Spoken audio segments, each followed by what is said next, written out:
Jack and the Beanstalk, a classic English tale. Once upon a time, there lived a poor widow who had an only son named Jack. She was very poor, for times had been hard, and Jack was too young to work. Almost all the furniture of the little cottage had been sold to buy bread, until at last there was nothing left worth selling. Only the good cow, Milky White, remained, and she gave milk every morning, which they took to the market and sold. But one day Milky White gave no milk, and then things looked bad indeed. "Never mind, mother," said Jack. "We must sell Milky White. Trust me to make a good bargain." And away he went to the market. For some time he went along very sadly, but after a little he quite recovered his spirits.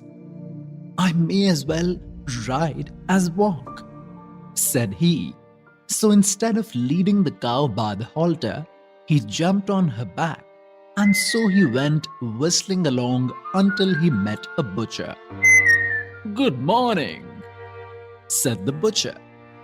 "Good morning, sir," answered Jack. "Where are you going?" said the butcher. "I'm going to the market to sell the cow." "It's lucky I met you," said the butcher. "You may save yourself the trouble of going so far." With this, he put his hand in his pocket and pulled out 5 curious-looking beans. "What do you call these?" he said. "Beans," said Jack. "Yes," said he. "Beans, but they are the most wonderful beans that ever were known. If you plant them overnight, by the next morning they'll grow up and reach the sky. But to save you the trouble of going all the way to the market, I don't mind exchanging them for that cow of yours." "Done!" cried Jack, who was so delighted with the bargain that he ran all the way home to tell his mother how lucky he had been. But the poor widow was so disappointed to hear this.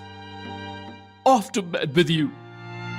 she cried, and she was so angry that she threw the beans out of the window into the garden.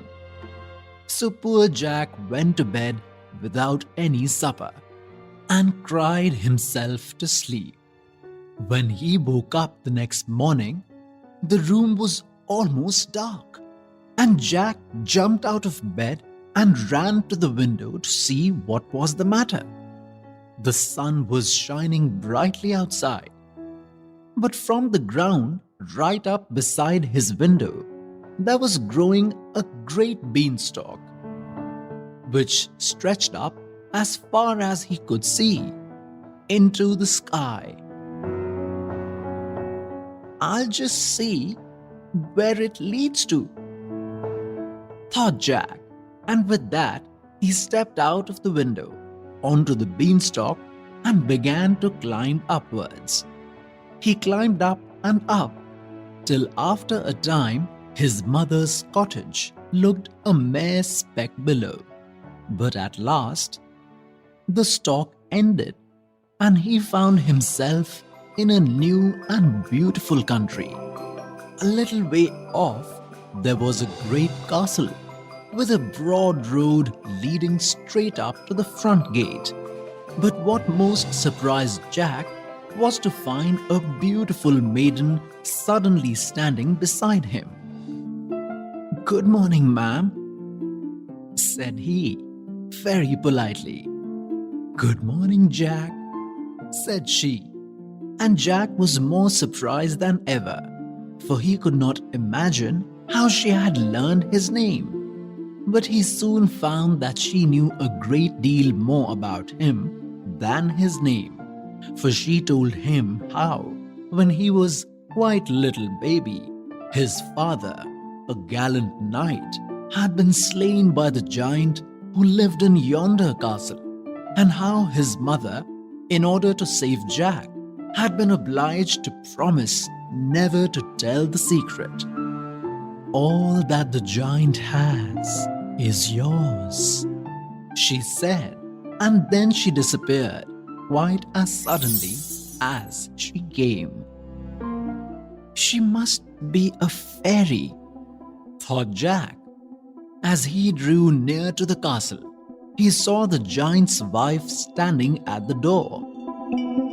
"If you please, ma'am," said he, "would you kindly give me some breakfast? I have had nothing to eat since yesterday." Now, the giant's wife, although very big and very ugly, had a kind heart. So she said, "Very well, little man, come in. But you must be quick about it, for if my husband, the giant, finds you here, he will eat you up, bones and all." So in Jack went, and the giant's wife gave him a good breakfast.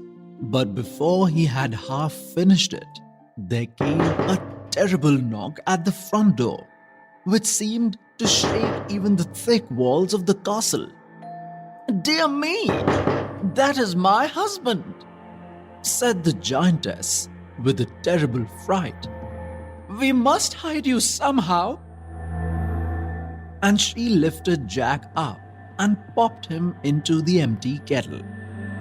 No sooner had the giant's wife opened the door than her husband roared out, "Fee, fee, fo, fum.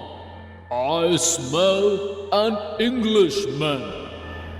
It's a boy, I'm sure it is." He continued, "Where is he? I'll have him for my breakfast." "Nonsense," said his wife. "You must be mistaken.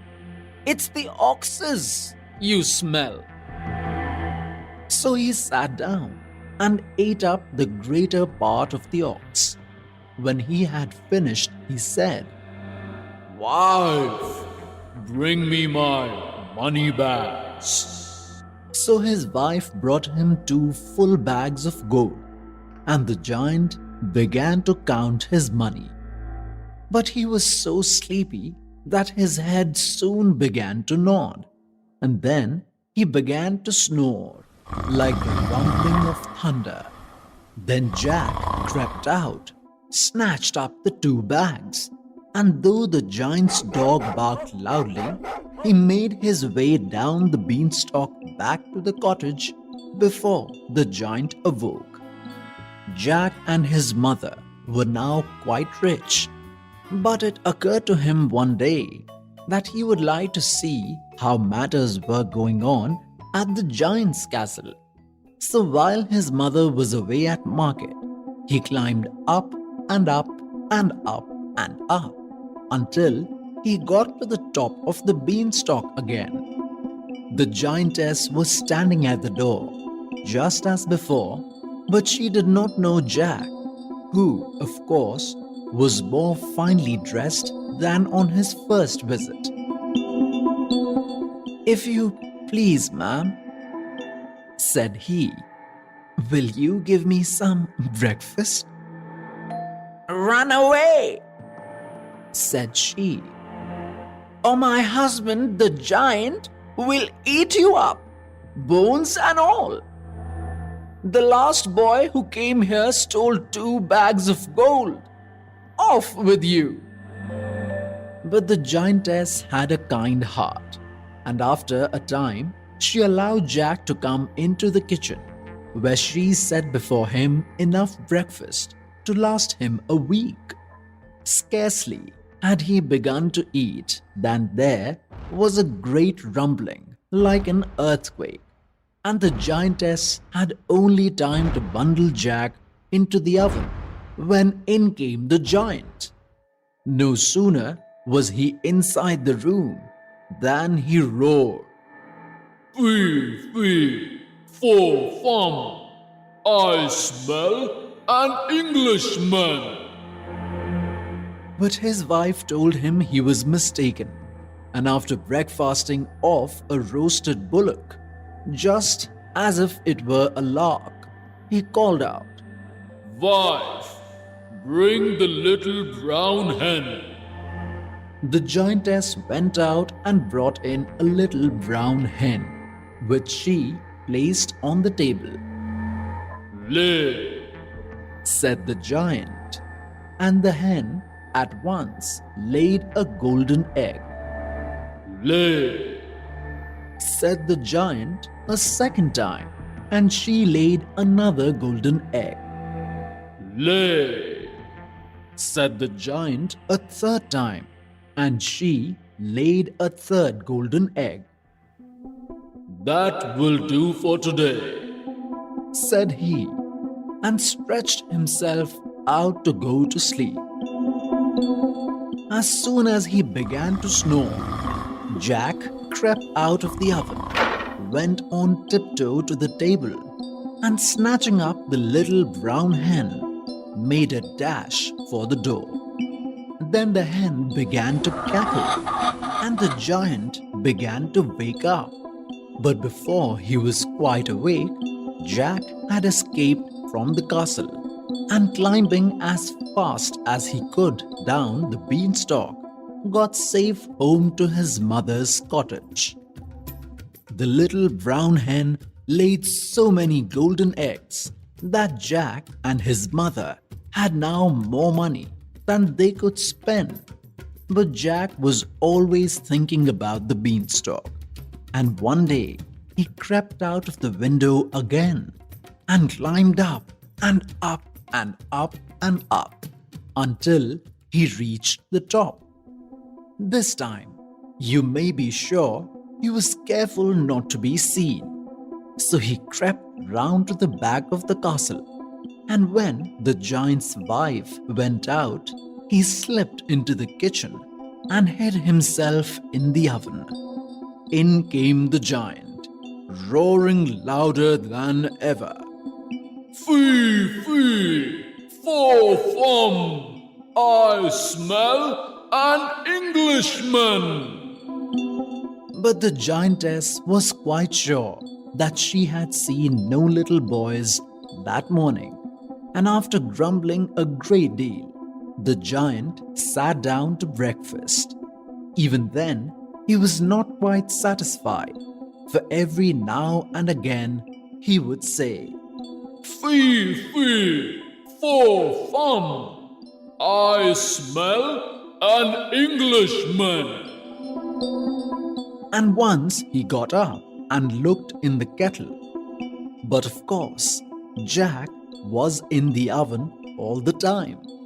When the giant had finished, he called out, Wife, bring me the golden harp. So she brought in the golden harp and placed it on the table. Sing, Said the giant, and the harp at once began to sing the most beautiful songs that ever were heard. It sang so sweetly that the giant soon fell fast asleep.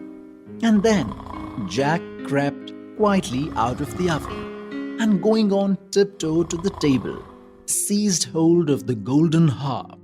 But the harp at once called out, Master! Master! And the giant woke up just in time to catch sight of Jack running out of the kitchen door. With a fearful roar, he seized his oak tree club and dashed after Jack, who held the harp tight and ran faster than he had ever run before. The giant, brandishing his club and taking terribly long strides, gained on Jack at every instant, and he would have been caught if the giant hadn't slipped over a boulder.